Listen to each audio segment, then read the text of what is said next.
All right, ladies and gentlemen, welcome back. It is another amazing episode of Keeping It Rio. And today I have an amazing guest in the house. I've got Mr. Eric Jones Jr., who is the host of. Eric, why don't you tell us what you're the host of, my friend? I'm the host of Underdog Talk podcast, and I have conversations with successful underdogs. I love it. Successful underdogs are my favorite ones. I always root for the underdogs. So let's just start off right off the bat. Welcome to Keeping It Real. I appreciate you being here. Tell us a little bit about where you're coming at us from today. I get guests from all over the world. I'm from Whereabouts are you today, my friend? Indianapolis, Indiana. It's cold here. Ever since spring has moved forward, winter has came back.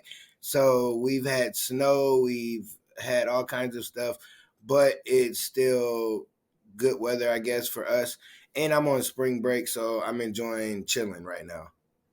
Right. Nothing like some snow on spring break to make you feel like Yeah. you're right there. Summer's right around the corner. Well, I love that. I appreciate you taking the time to be here with us today. And I was doing a little bit of research, but not a whole lot.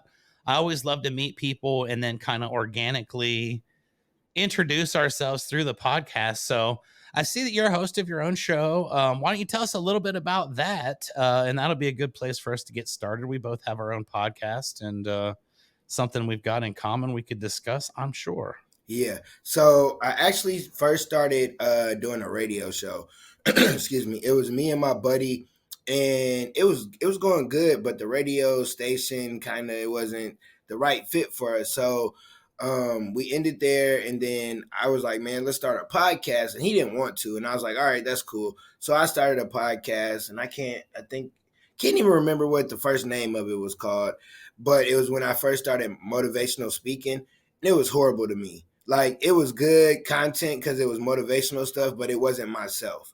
Like, I cuss, I talk about all kinds of stuff, and it was like that wasn't me. So I started a new one, and then I eventually started interviewing people, and I was like, man, this is interesting, like talking to different people from all over the world, hearing different people's story, because I have a unique story, but just hearing other people's story is cool to me. That's how I learn. So then I got co-hosts, and one of my co-hosts, she ended up getting hit by a car and passed away. So we stopped the podcast, and I was like, what am I gonna I still wanted to do it, and I was like, what am I gonna name it? And I was like, I've been the underdog since I started speaking. I was like, underdog talk, because eventually I wanted to be a talk show. Like, that's the whole goal for me long term, is a talk show, to be on TV, be one of them people, a household name. And so I was like, let me name it the Underdog Talk. And everyone is an underdog. Like, people look at Steph Curry, Michael Jordan, whoever you look at, and they're like, oh, they're successful. They were underdogs at some point in their life.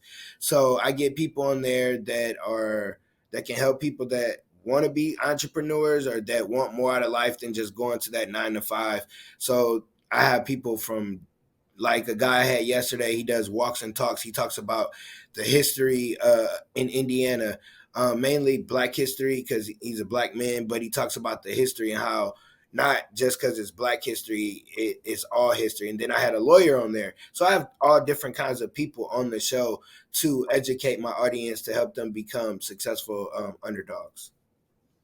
I love that, man. And there are so many unique stories out there. I kind of started the same thing with this podcast. And if I'm counting right, this is like somewhere around episode 115 for what we've done. And it's kind of evolved. It started off as a live show with a 4-person panel, and we just kind of joked around. And it's evolved into this.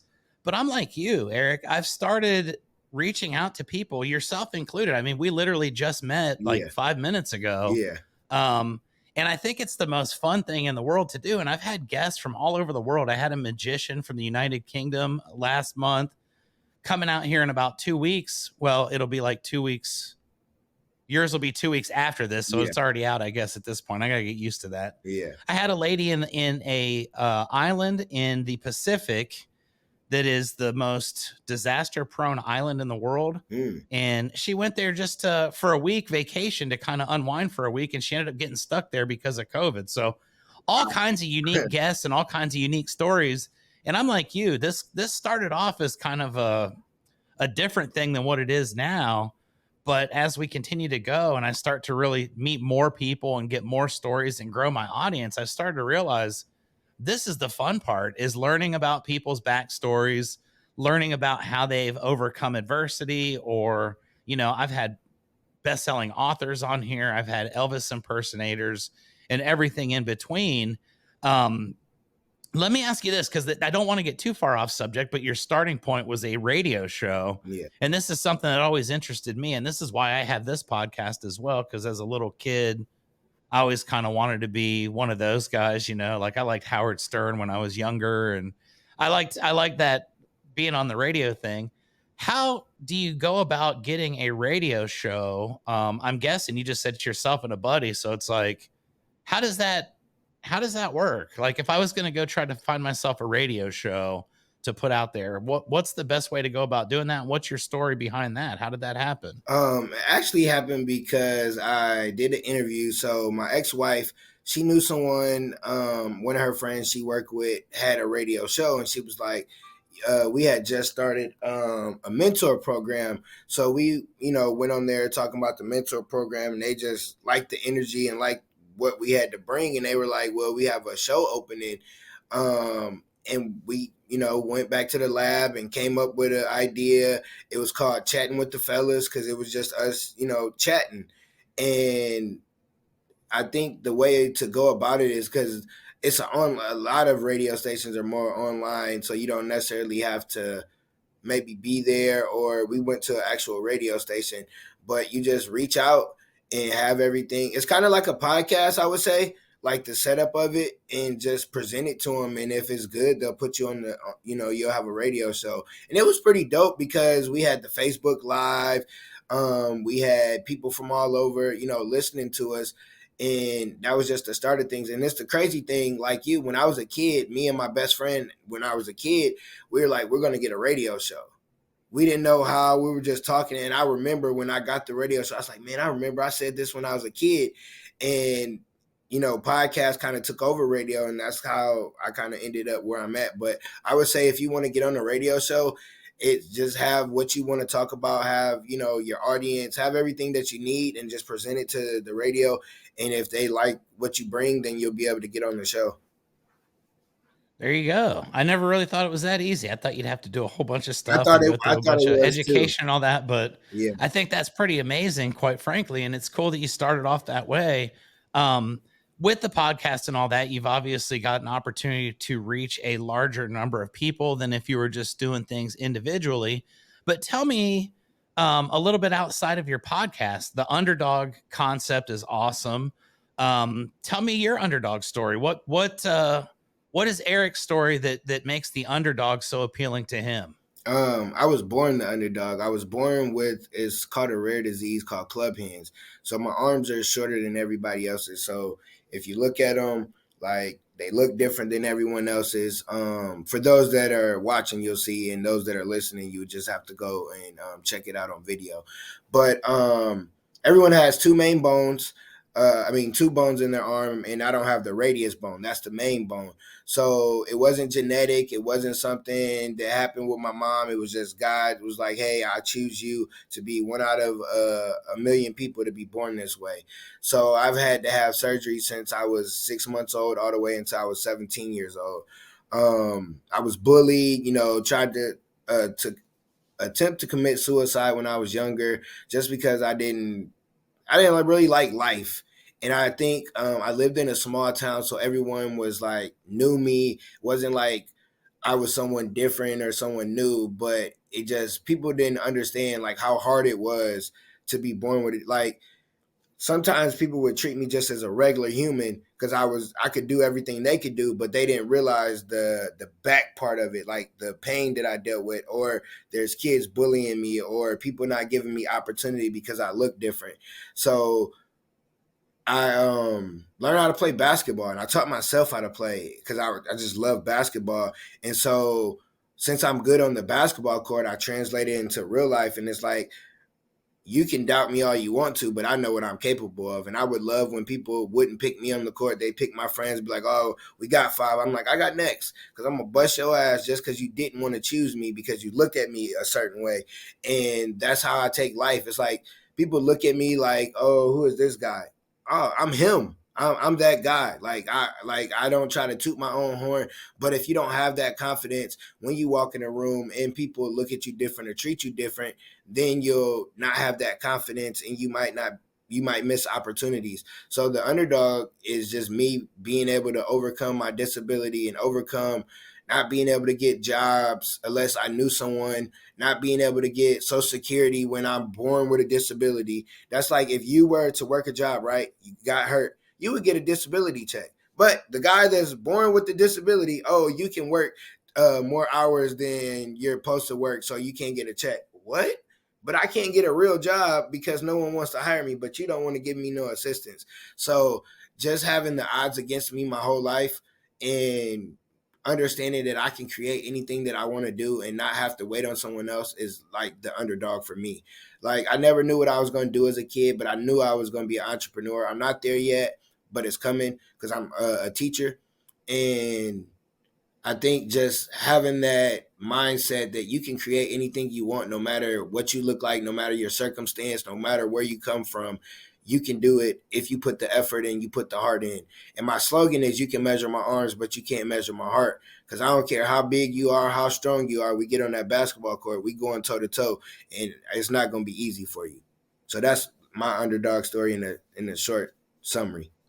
Man, that's amazing. And, props to you because I can only imagine how hard life was. I know kids can be very, just not understanding, Yeah. and anything that's a little bit different gets magnified by a million. So I can definitely understand, to a certain degree, but not really, obviously, what it would be like to go through that.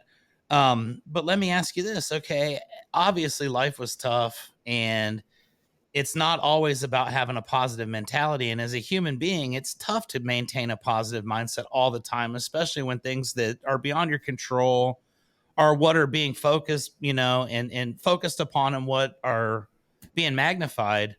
Um, at what point in your life did you realize, hey, you know what? This is what it is. I am who I am. I'm amazing. I'm one in a million. I love the fact that you defined yourself as that one in a million. Um, and I'm going to do everything in my power that I can to be positive in this world to help other people. At what point in your life did you have that moment? And what did that moment look like for you? Um, I think it part of that moment was when I was younger. My mom was like, "Your arms aren't going to get longer. You just got to deal with it." And it was like, okay, you right. So from that point, it was kind of like just deal with the punches as rolling. But it didn't take till I was 30 to realize why I was put on this earth, why I was born with these arms. And I started listening to Eric Thomas. I got in the community. They're like, tell your story. I'm like, tell my story. They're like, yeah, be a speaker. What is a speaker? What is that? I'm like, oh, those guys that would come in the suit, come to the school and try to talk to us. Oh, and then I looked at Eric Thomas and was like, okay, he don't dress in a suit. He dressed, down. I'm like, okay. And I got an opportunity and I was nervous as heck. I was so nervous I'm like, I can talk about anything, but it's like I'm telling my story. But when you're a speaker, you have to show your story. You got to like, you can't be like, oh, I was born with short arms, I'm really cool. You got to actually like go up there and talk about something. So I did that, and people were like, you're inspirational, your story's motivational. And I'm like, really? And it was like at that moment, it's like, okay, this is what I'm supposed to be doing. I love to talk. I'm not really afraid to talk in front of people, and I get to talk about myself. Oh yeah, this is it. And then I started going to schools, and then I started going to detention centers, and then I was a co-author in a book.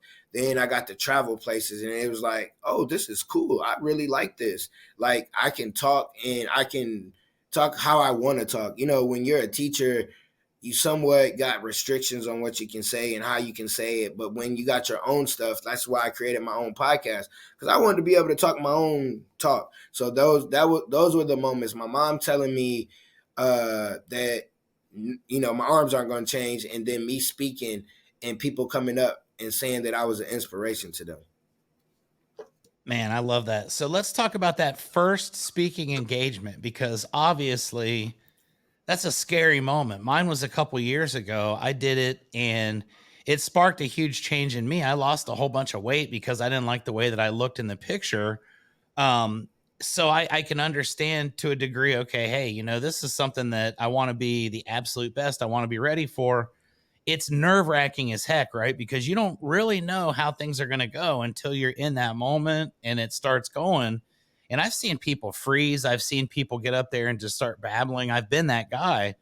um, the moments leading up to your very first time going up in front of a group, and it doesn't even have to be a big group. My group that I spoke in front of at first was 10 people, and it might as well have been Madison Square Garden the way I felt, right? So tell me a little bit about how you felt when you're going up there. Did you ever doubt yourself in the moments leading up to the big breakthrough that you have, where now it's like, dang, this is cool. I like this. And this is maybe something I can do. That first time is always the hardest. So what was your experience like leading up to that very first time on stage when we about to realize what your calling was?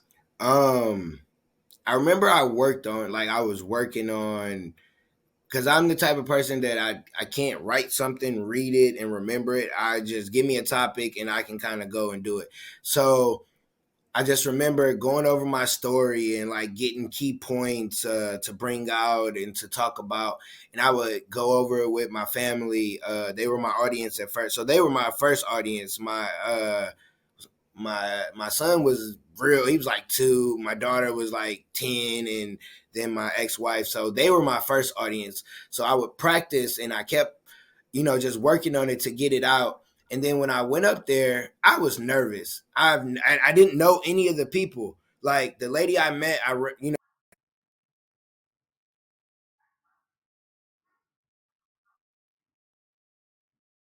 like, okay, it's kids in here, but it's adults in here.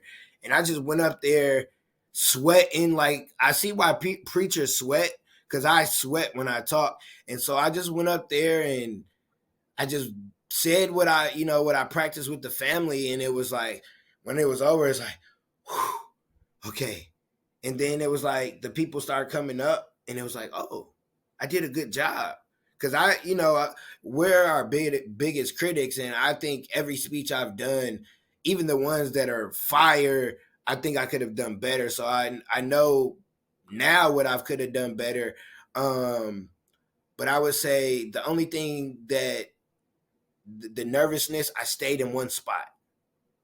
I didn't really move around and work the crowd because I didn't know. So that would probably be the most nerve wracking thing, that from a speaker's aspect, of just sitting in that one spot because I was so nervous. But other than that, it was cool.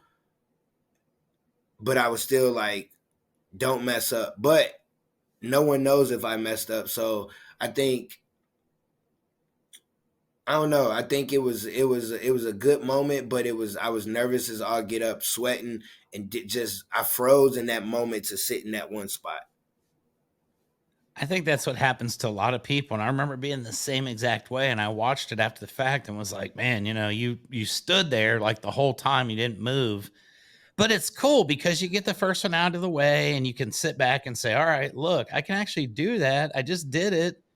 It was scary and I didn't know if I was going to survive it. But, at the end of the day, you just hit a huge point when you said they don't really know if you messed up. You're the only one in your own mind that knows if you say something wrong or you know, don't quite present it the way you wanted. So that's pretty awesome. If you're anything like me, once you did that first speaking gig, you were kind of hooked, right? Yeah, And then it's like, I want more. So, yeah. what do you do to start finding more opportunities? How do you get your name out there for more and more people to see you? And, what kind of crowds? I know you said, started kind of small and just, kind of moved around, talked to some kids at schools and things like that. How does this evolve for you? And, at what point did you think, man, I can really, really do something big with this? And this is something I want to just pursue as my life's passion. So I was in the community and a bunch of entrepreneurs, and it was a guy. I still haven't met this dude face to face to this day. But he was in the community. He lived in Indianapolis, and he was a speaker, and he was like, hey, I know this program. I could hook you up. You could go speak. All right, cool. It's called JAG program. It helps kids from 10th to 12th grade get ready for college. It might be some kids that deal with academic stuff outside of school. So I get my first opportunity at this ladies class. Is maybe 10 to 12 kids, and I go and I'm nervous, and the kids kind of rattled me, right? So I knew we talked about basketball, so I kind of ended it. Was like, let's go play basketball. And once they got to see me play basketball, they were like, okay, this guy's cool. And so from that point, the lady thought I was amazing. She told somebody else. I went there, told somebody else, and told somebody else, and told some. So I spoke all over Indianapolis just from that one speaking gig from a guy I'd never met in person. And from there, just emailing people. You got to email, you got to look up the schools, you got to know who you're speaking to. So I speak to high school kids and college kids because I hated education as a kid. And it's crazy because I'm a teacher, but I hated education, like learning, going to school, all that. I hated school. And then I realized as an adult, like you need education. If you don't have education, and it doesn't have to be what you learn in the school, but you have to self educate. Like us doing this podcast, every week we have to educate ourselves to get better for the next show. Like we got to look at maybe the old show, like, oh, okay, I could have done this better. I could have done this, whatever. So once I realized self education, it's like I can help these kids because I've been there. And then it was going to the detention center is what really like made me like, okay, this is it. This is what I really want to do because I could go and talk my stuff. Like I could go and talk how I want to talk to them how they needed to be talked to, and them understanding. And like it's times where it's guys, it's been years since I spoke there. They're like, hey man, what's up? And I'm looking, I'm like, okay, who are you, buddy? And he's like, you don't remember me? I'm a teacher. I didn't talk to all kind of schools. I'm like, not really, but where do I know you from? And he'd be like, the detention center. And that happens a lot. And I'm like, okay, this is it. Because I'm talking to not just kids in school. I'm talking to kids out of school. I'm talking to maybe a kid that's done some violent stuff. So I get to talk to all the youth. Then I started a mentor program because I started coaching basketball. And that I love that even just as much because I love helping kids. And even as a kid, I love helping kids. It's weird. That's just who I was. And so the moment that I got to speak like a few times and people started noticing me and people were reaching out to me, and it was people reaching out to me outside the country that wanted me to like speak to their mentor. And I'm like, oh yeah, this is it. This is what I'm supposed to be doing. And then you have to learn the business aspect of it because you could be a cool speaker and speak for free all you want to, but that ain't the goal because it's a business and at the end of the day, so you have to learn the ins and outs and how to email, how to talk, how to create programs, how to create a curriculum. And that's why I'm teaching because God knew that, hey, you can talk, you can speak, but you need to be able to teach, and I need to put you in a setting to help you learn how to teach. And I'm a kindergarten teacher, and if you can't teach a 5-year-old something, you can't teach nobody nothing. So it's like I can teach these 6-year-olds stuff. I can teach anybody. So it's like the steps you go through as a speaker, you got to use your pain and turn it into something to help somebody else. It's really you helping the old you when you're speaking, but that's kind of the steps you kind of take as a speaker and go along with it. Hey, I gotta grab my charger and put it on here. So I'm like, give me like you can talk, but I just need to put this charger or it's gonna Oh die. yeah, yeah, no worries, man. I appreciate that. It's awesome to find what you're supposed to be doing in life. To be a kindergarten teacher in its own, like you said, if you can't teach kindergartners, you probably can't teach anybody. So that's a great way to get your training reps in, and speaking in front of a very well versed audience. The kindergarten class is probably a great training ground for you on that, huh? Yeah. Repeat the last thing you said.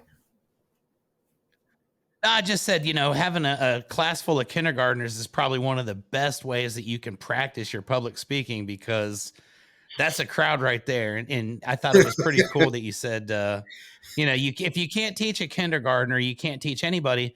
I'm a sales trainer, so that's what I always say as well. It's like always talk to your prospects like they are 5 years old. Like always have it at that mentality because that's what people are always trying to learn at anyway. So that's pretty cool. But to be a kindergarten teacher and a speaker, that's a pretty full plate. How many speaking engagements are you currently doing? Monthly, weekly. What's your schedule look like as far as that? Because kindergarten teacher is a full-time job. So I actually I spoke twice this year. So last year I've been speaking, then COVID hit and I got a divorce and that kind of threw me off. So last year I got certified to speak. So I learned the business. So this year I've only spoke those 2 times. I'm setting up stuff because it's kind of like you said, it's hard. It's hard being a teacher. You don't want to miss your class. So I've been trying to schedule it around. I'm more so setting stuff up for the summer because I don't have to work. So it's more so setting up for the future because when you're a speaker, you can't wait for the school year to reach out to schools and think you're going to get in. You got to reach out. You got to know when to reach out. So this year, I'm been reaching out, setting up stuff. Got a couple things going in the summer when school's out. So it's more so of the podcast is more than anything. Like the podcast is 2 days a week, then working on the speaking, then doing the teaching. So I try to not bring my teaching home as much as possible. Some days I forget and I got to, but for the most part, I try not to bring that home. But being a teacher, you can be mentally drained. So there's some days I'm like, skip everything. I don't want to do nothing. I'm about to go to sleep. Like these kids, they won today. But then you have to also think of, is this where I want to be at? It's not where I want to be. I want to be in to help kids, but not in a classroom setting. So it's like you got to push through those days. So it's very hard. Like I'm glad I'm on spring break. After this, I have nothing else to do until Sunday, until my son's football game. So I'm just resting. So it's some day it's like you're busy, but you have to also get that rest too. And I'm learning that. Yeah, for sure. It's a huge balance. And that's, a lot of people don't ever really figure that out till it's too late. So good for you on that. Let's talk a little bit more about your podcast then, because that is your big channel right now, your avenue for reaching the most people. Um, you started the podcast a couple iterations in. Now you're doing interviews with folks and you're hoping to make it into a larger scale talk show. Tell me a little bit about what goes into your podcast. Mine's fairly simple. I mean, I've got, the regular podcast stuff. And I do a pretty basic deal. I've got a little scheduler and I do most of it myself. What's your podcast look like? Do you do any kind of production on it? Do you have, other people working on it? Or, what's your process look like as far as, how an episode is put together and how it all works? Um, I reach out. Well, now I kind of research of who I want because I feel like I've got to the point where I can pick who I want. It's not where I just need people to get on the podcast. So once somebody schedules, I read over their bio, I read over their social media and stuff. I don't prepare questions. That's just not me. And I do my own promotions, like social media. So I make flyers, stuff of that. I do have a videographer now. So I started off actually with just my phone, and now I have a studio that I record out of. So setting up the time with the studio, making sure because there's been times not the episode yesterday, but the episode before that, I didn't have the mics up. So when I recorded on my laptop and I got home, I didn't hear anything, and I was so mad because I didn't. It's a checklist. You got to make sure the mic's up, make sure the lighting's right, make sure the chair's right, make sure I got a water for the guests. But I'm definitely gonna stop bringing water for the lady guests because they never drink it. And I told the last one, I was like, I'm just gonna stop bringing water. I try to be a gentleman, bring water for them, and they don't drink it. Let's see, that's it. And I edit, like I edit on my computer because I'm really fascinated with making the clips and taking the moments. I just love that, even though I have a videographer and he does that. But I still just love that because I started off doing everything on my own. So I would say basically like just doing the checklist of having everything set up at the studio, making sure I got the right guest, actually looking over the guest and knowing what I'm going to talk about per se, because I'm pretty good at just talking, but to pull stuff out of people, I kind of want to research about them. So that's kind of it. And I only record on Tuesdays and Thursdays because my son has football. Mondays and Wednesdays. I don't do too many weekend recordings because my son has basketball and football. So I keep it simple. I used to have it open where it was every day they could come in and record, and I was like, okay, you're forgetting that your son has this, or you have this, or I'm on somebody else's podcast. So I had to simple it down, and getting a videographer is dope, and he does more stuff. So me and him working together is gonna he's gonna do more than just a videographer part because he does social media and all that stuff. So having at least one other person is cool. Having a team because it sucks doing everything on your own. So that's kind of like the scheme of things for the show. Like sometimes I don't actually look up who the person is. I just go in on the cuff. I still do virtual sometimes because I need to if I a guest reschedules or something. But everything's in person now. So and one thing I do gotta make sure that I have my hair, my beard right, because my mom is my biggest critic, and she will be like, why's your face like that? Why ain't you? So it's little stuff. It's like actually having a production like a TV show. So I gotta prepare like that to make sure that everything's right. So I'm still learning to make sure everything's checked off, but that's kind of the gist of it. Yeah, and people don't realize how much work goes into it, honestly. To me, it's like it's a lot of fun. Like what we're doing right here is so much fun. I enjoy this more than anything. I go on and I find interesting people and I talk to them for like 45 minutes to an hour, and then luckily I have this software that does all this cool stuff for me, but I don't do anything else with it because I'm not a part of me wants it to just be like, you know what? If I mispronounced a word or if we said something stupid in there, I want it to just be preserved because I want it to be authentic and I don't want it to seem like it's choppy or cut up. Um, but at the same time, it's a luxury because I'm doing it myself like this on StreamYard. I've got one feed and then I can just kind of go through and clean it and do what I want. Let me ask you about the dynamic of going from doing a podcast on your phone. I never did mine on my phone. I started off with the laptop and the whole deal, and then I kind of got the equipment as we went. But you start off doing that. Obviously, that's a basic setup, probably as basic as you can get, but it worked. It got the job done. And then you evolve into a studio. Tell me about the studio. What kind of studio is this? Is it one that you've built for yourself, or is it like a shared type It's a environment? it's a How's the studio It's a work? shared. So before I got to the studio, I got a laptop. So my mom, shout out to her, she got me gave me an extra laptop they had at the house. Then she bought me a mic for Christmas. So when I were doing virtual, I had the laptop and the mic, kind of like your setup. And then with the studio, it's it got a chair, it's got the couch, it got all the mics and all that. So it's got the lighting. It's a small setting, but it also has where it's connected to a cafe kind of thing, so I can have live shows. I'm in the works of gonna have start having live podcast shows.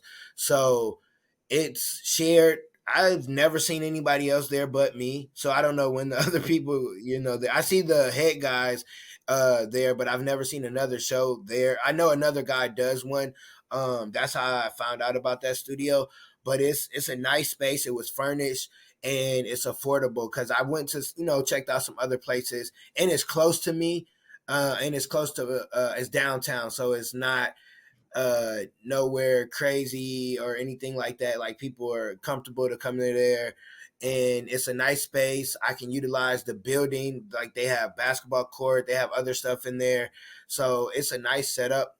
And I like the environment of the people that I work with, like the head guys. They're cool. They communicate great, and It's cool. That's not the goal though. That's just one check mark off the bucket list of getting in the studio. Now the next goal is to have my own studio, and then my co-host that passed away, she wanted to do, before she we had like a big meeting, she wanted to do where you get the trailers for like trucks and turn that into a studio to help people, so people can come in and record their own stuff. So eventually I'm going to have a studio where people can come in and do their own thing, name it after her, but then I'm going to have my own studio too. Man, that's a huge goal. I'd love to see that kind of stuff because I think there's a huge need for it. And it's funny that you mentioned that because just yesterday I was watching a video with one of my friends on Facebook, and she does a podcast and was actually at a studio that they had rented. And it was the first time I'd seen that. I've always done mine like this is like my living room, Yeah. honestly. And I just like doing it here because it's comfortable. I'm wearing Yeah. shorts Me and too. I don't have any shoes on right now, me, you know, and I'm me just kind of too. I kicked got back in my lazy no boy, shoes and socks. right? Yeah, it's a lot of fun to do it that way, but I also think there's an element of professionalism that would step it up a notch if you're in a set studio and you've got people coming to a location to actually, you know, visit with you and sit down. So let me ask you this, getting guests, obviously you've got a great story for yourself. Going out and finding guests and getting them to come to you, um, what's the process like? Do you have any difficulty getting people to come? You ever have anybody that says they're going to show up and then they don't? um I've had that virtually, not in person. Only time that happened is because it was like my first time sending it out, and you know when you put something in the GPS, so when you put the name of the actual studio, it pops up somewhere else. So he was way somewhere on a whole another side of town, so we didn't get to do that. But for a guest, I have like a little script. I change it if it's virtual. I change it if it's in person. Hey, I would love to get you on. I tag my stuff in there. I send them a video of what the podcast is. And most of the time, people will be like, yeah, I'll do it. And then I lock them in. I've got no's. I've got people say, they're busy because I'm at the point of I'm in Indianapolis. Let's see. Let me hit up some heavy hitters and see what happens. Like you never know. And I try to hit up people that don't. It's not about the money, but they're successful. Like some people I get, they're not even on social media because I'm getting people that have a story or they have something that can actually help somebody. Like I had a trademark lawyer that helped me. I told her, I was like, hey, I got questions for myself. I really don't care about the audience today. It's really, I do, but it was like about me learning stuff. So it's like pulling people in there, learning different things. And it's just kind of understanding what the audience might need or what I might need because I feel I'm somewhat my audience. So just picking the right guests of the right topics and try to diversitize it. I don't want people, even though I'm a black man, I want people to think I'm just got a black podcast. I want anybody and everybody on there. I don't want to just talk about. I want to talk about everything except for maybe two or three topics that I really don't want to touch because those those people will cancel you. They can cancel you. Um, and so other than that, Yep. I look for anybody that has that's able to have a conversation. So I do research and see see if they have interviews to see if they can have because everybody can't have a conversation or hold their own on a podcast. So it's like I don't want somebody that's dry. So it's like a little research in who I choose, but I send them that. I'm either going to get a yes or a no, and I'm cool with that, the yes or the no, because I'll go to the next person or people reach out to me too. So I have to look them up and see if they're the right fit. So it goes in me either reaching out or people reaching out because they've seen the podcast or a guest on the podcast told them about it. Yep, it's funny how that works and how fast it travels. Like, I was looking at the stats for mine the other day, and it's like I have fans in Indonesia and I've got fans all over the world. And it's like I have no clue how that happens. But then I go back and I look, and it's like, well, I interviewed a guy in England who like shared it to a bunch of people over here, who shared it to a bunch of people over here. And before too long, you've got a pretty good crowd with your podcast, and you've got a nice audience, and you've got, the ability to tell stories and introduce other people to the world. And I think it's an absolutely beautiful thing. But you're right, there are a lot of people that can't really hold down a conversation. I feel like I'm getting better with it every single time we go. But there's still, little moments here or there on episodes where I look at it and go, oh, okay, you could have said something or you should have shut up. But let me ask you this, okay? Whenever I have guests that have their own podcast, I ask them, this is one, okay? Tell me about the most memorable guest that you've had on your podcast, good, bad, or indifferent. And then I'm going to ask you what was the worst guest you've ever had. So the most memorable one, whether it be someone that was super inspirational or just someone that you bring out and they're just like, wow, that was cool. That was fun. And then like everybody's got one at least where it's like, dang, man, I have one episode that I will never air Me too. and I won't even mention the dude's name, but it was Yeah. awful. But what about you? Most memorable guest you've ever had on your show? um, let's see. That's a tough question right there. That's how I know I'm getting a little bit better because it's like Yeah, cause I can get a host of another show to think about yeah, it. That's a good cause I've question, had Chuck. so many guests. Um, I would say,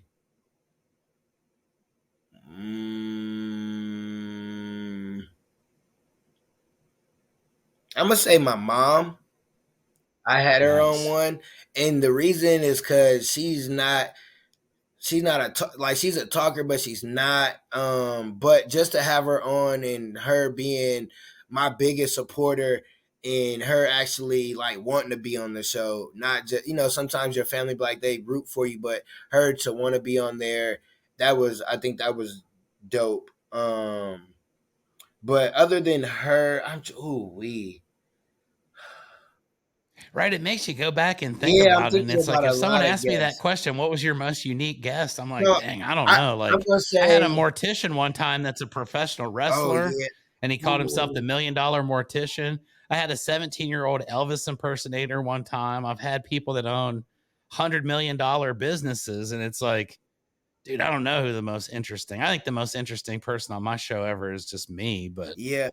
that's just me So being I'm gonna me. say the most memorable because this was probably the most funniest because it was the most random time I did the podcast. It was my buddy's uncle, Uncle Fred, I think that's his name, and we were just chilling, and we were all just we were on the porch or we were at my house. We were at my house. I don't know if we were inside or outside. We were just chilling, about to go do something, and we're just talking and I'm talking about telling us stories. I'm like, hold on, I'm about to start recording. And he's like, what? I'm like, yeah, I got a podcast and I just started recording and we made an episode, and I literally was in tears because it was so funny. So that was like the start of me having guests. Like just a random guy, like not a random guy, but a random person getting on there. And so I would say that was the most memorable. Um I my guest last week, she was the first guest to bring me a gift. She brought me a candle, which I love. It makes my house smell so good. So I got that. And then yesterday, the guy, he didn't cry, but he almost did. And it wasn't like sadness, it was like tears of joy because some people don't get on podcasts and when they're sharing and someone's engaged with them. So I've had someone almost cry. So my worst one, ooh, I've had two. Um, One, a lady, I forgot. She was supposed to be talking about health, like health stuff and all this. And she got to talking about the government and all this other stuff and stuff that I'm like, okay, I'm cool with talking about it, but I don't want them to come in and be like, hey, who is this person or whatever. And she talked for 40 minutes. I didn't get about 2 minutes in. And I'm like, this was a waste of my time. I was so pissed. Like, I'm like, you wasted 40 minutes of my life and you wasted an episode. Now I got to go get somebody else to replace the episode you were going to be on. Then another person, like the angle of their camera was horrible. it looked like there was somebody else in the room and they were talking and like scared to answer questions. It was weird. And so I was like, yeah, I just canceled those. So those two were horrible. I'm pissed. I'm mad thinking about those. Now I do have two other ones, but that's because of connection. And they were good episodes, but the connection was horrible, so that made them I couldn't even put it out. But yeah, those other two, yeah, they were horrible. That's what I'm talking about right there. Every time we talk about our podcast and some of the weird stuff that's happened, that's when real emotion starts kicking in. And it's like, man, you know what? That lady Yeah, sucked. Mine was a good friend of mine. He's been on my show several times, but it was just really bad timing the day that we decided to do yeah, it. And he was at oh work yeah, and he was driving his car and he's doing this. And he owned a roofing yeah, business, and in the middle of our talk, like 2-3 minutes in, he gets a phone call, and like it's pouring down rain, and the roof that they have is like completely torn off and it's all exposed. And so I'm like watching a disaster play out in front of me, and then finally I was like, dude, you know what, let's just reschedule this for later. Like, this would be one of the best episodes of all time, but I don't want to see someone's life get destroyed live either. So there's been a lot of them, and that's what's cool about it. You kind of roll the dice and you hope that you're able to control the conversation enough to where it's entertaining for people and to where your guest stays engaged with you. And you know, every show's not going to be a 5 star, that's for yeah, sure. But the fact is, every single one that we do, and we get just a small, like incremental improvement on them. 115 or 117 episodes in, I definitely feel like I'm better than I was on episode yeah. one. Um, and that's what's cool about it. And I always tell people, a buddy of mine starting a podcast, and I actually gave him his first microphone. I sold it to him yesterday. First microphone to get him going on a podcast. And the key thing that I told him was, number one, dude, nobody's going to listen for a while. So you've got the opportunity to really suck Yeah, like pretty bad up yeah. front, and just keep doing it. Don't worry about what you sound like. You're going to hear yourself and be like, man, I sound stupid. But the fact is, everybody else hears that regularly, and that's what you sound like. So have you had any instances during your podcasting career, your adventure, where you just don't feel like doing it and you have to get up and be like, man, I'm going to quit doing this because it's just not fun? You force yourself to do it, and then you realize it is cool. But do you ever have those moments where you just don't want to do this anymore? Um, not anymore. Before, I would say just doing everything on my own and having to get the guests and all that. Like, yeah, I didn't. But ever since when I got co-hosts and I brung other people and they loved it, and then like I just love it. Like this is I love it. It's been moments where I would say one moment I got my wisdom teeth pulled out. I had an episode that day, and it's like I don't want to do it, but I don't want to have to reschedule either. So I'm sitting there and got the whole gauze and all that, and I'm like, so it's moments where I don't want to do a show, or it's like I hope this guest doesn't show up because I'm tired as all get up. But to just stop, no, I love it. Like I'm mad at myself because I kind of missed a week, just because I didn't have a get I didn't upload stuff right, and that made me upset. Like, dude, you've been consistent week after week after week. You can't miss a week. So now, no, I'm in it to win. I'm full in. Like my friends know, oh, he podcasting. Don't bother him. Like, don't hit me up on these days because I'm busy. Now before, yeah, but no, not now. I love it. Yep, me too. It's a lot of fun. And once you get it figured out, once you get the system understood, it's like, you know what? This is kind of cool. And it doesn't take up a whole lot of my time. It takes up just enough to where it's meaningful. But the opportunities that the podcast has provided me in my industry, networking, just some of the people I've talked to, I think I've had 5 or 6 best-selling authors. And it's like, I'm barely capable of reading a book, much less writing one. And I got all these best-selling authors coming on here, stand-up Yeah, comedians, a lot of people in roofing. I'm in the roofing industry, so I have a lot of people in my industry, from door-to-door sales reps all the way to $100 million roofing company owners. And it's amazing because there have been those times where you just think, man, I don't want to do it. I don't want to do it. But you realize that most people give up after maybe like 5 to 7 Yeah. episodes at the most.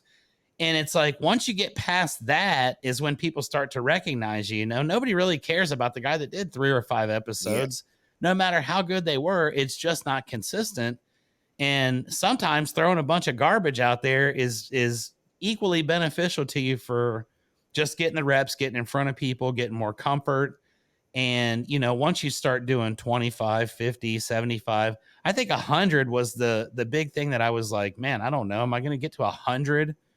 And now I think, okay, I'm going to do 1,000, and 1,000 is only going to be like 4 years from now. So who knows what the ultimate goal is, but for you, you're doing twice a week. Obviously you've got the full-time day job. Are you planning on, continuing to expand into one and out of the other as your future continues to unfold? You kind of mentioned, teaching in a classroom is cool, but it's not your ultimate goal. How do you see yourself starting to transition from one role into the other as the future starts to develop for you? Um, I'm almost like in that phase, just because my role will change at the school next year, because they're changing how things go, and I'm new, and so it's like I can go with that role long as they're paying me at least the same amount as I'm getting paid, long as I ain't getting paid less.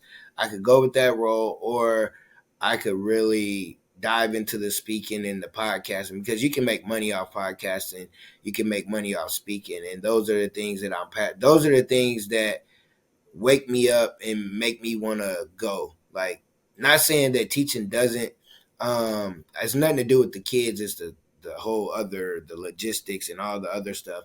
So it's really saving up, um, really focusing on getting these gigs, getting paid, figuring out how I can monetize the podcast to where I'm making more than what I'm making at the job. So it's like once the speaking or the podcasting, whichever one, uh, if both at the same time outweigh what I get paid at the school, then it's time to leave, because I understand I can make what I make here a lot quicker. Because with speaking gigs, if I get 4 or 5 decent speaking gigs, I can make what I make in a year at the school just off those speaking gigs. And it's like, well, I can leave, because if I spend the 8 hours doing all this for the business, who knows what I would be able to do rather than the few hours I got in the morning and the few hours I got at night. So it's really just about getting the opportunity to make more money in those side businesses right now, to outweigh the other one, to weigh the main job. And then when that happens, it's time to go, because I understand I can do this without having to go to somebody else's job and depend on them.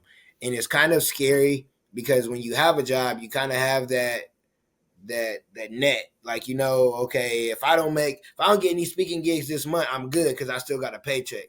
Or if the podcast isn't rolling, I still can pay my bills. But you don't want to be like, okay, I'm just gonna hang on to this job forever, because you'll never be able to do what you really want to do. So I'm kind of right there now, and we'll see by the summer, what things hold for me. I love it, man. And it's going to be amazing. I guarantee that. I can just sense it from your spirit and your enthusiasm and just the way that your energy is when you talk about doing this stuff, that you can't help but be successful because you love what you're doing.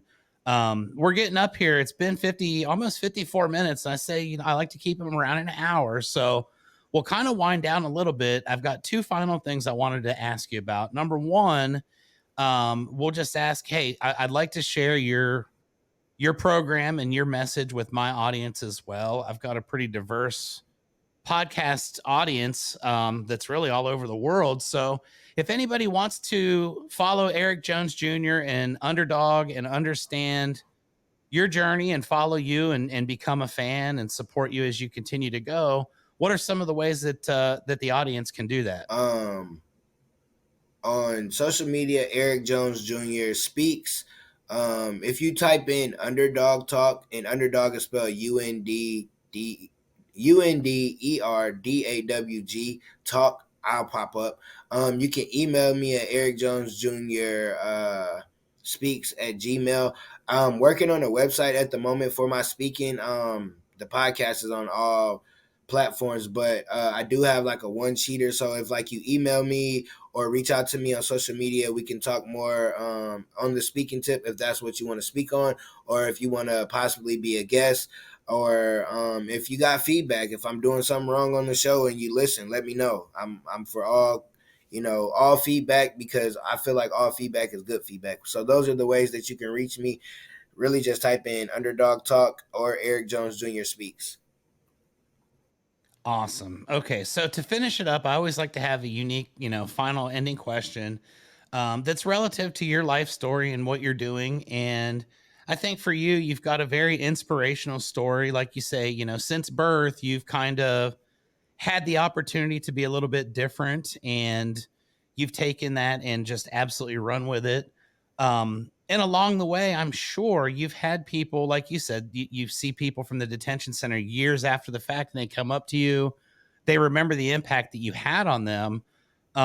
Anytime I ask somebody that's an impactful person that does these kind of things, the question I like to end this conversation with is, can you think back to one time where someone came up to you, someone called you, touched base, and said, Eric, you have changed my life with your story. I appreciate it. Just someone that you would have never expected, that just sticks out to you and was one of the motivational reasons for, continuing to do what you're doing. You reach that one person, you're like, wow, I didn't expect that I was that far reaching, or that someone like that could have been affected by my story. This is what's going to continue to motivate me moving forward. Have you had one standout thing like that that you could think of in your life, not just in your speaking career, but in your entire life, where someone has come up and it's really just changed the way that you view yourself and your mission towards bringing positive to the world, and how you help others, if that makes Yeah, sense? yeah. Um, there's been a lot of like moments like that, I would say, as an adult, where people have said stuff, but just one. I remember there was one of the kids from the detention center, and randomly, I don't know if it was a gas station, a store, or whatever, and he's talking to me, and I remember him, like I remembered him. I didn't remember his name. He's like, man, uh, from you coming, like it helped me understand that I needed to graduate, and I graduated. And I was like, wow, like I helped somebody real, and because I used to be that kid like that needed somebody to talk to me to graduate. So it was that moment, just randomly seeing him telling me that, and the smile on his face when he saw me, and him telling me that was like, man, I'm really doing something here. Like this is dope. Like I've got, DMs or stuff like that, but just to see that smile on that kid's face, because if you saw the kid, you might look at him a little different because of the way they tattoos, all this different stuff, but just the way he just was like, the hardness of him just went away, and he smiled and was like, thanks, man. And I was like, wow. So I would say that one right there, just because I remember it, and I think that's one story I always use when I speak of me speaking. So that one right there, that I can remember, that since I've been like inspiring people, that's the one right there. And that's a great way to end the episode today, Eric. I appreciate you so much for taking the time to talk with me. This has been an absolute joy for me. The last hour has been great. I'm definitely going to follow your story more as well, and I appreciate you. Just what you're doing for the world, man. You're doing something. You're changing a lot of lives. That story right there is probably one of thousands that you're not even aware of. So keep doing what you're doing, my friend. I appreciate you, everybody, for watching today. I appreciate all of you guys. Like I always say, keep on keeping it Rio. Until the next time, we'll go ahead and check out here. Thank you so much for your time today, Eric. I appreciate No you. problem. Appreciate you.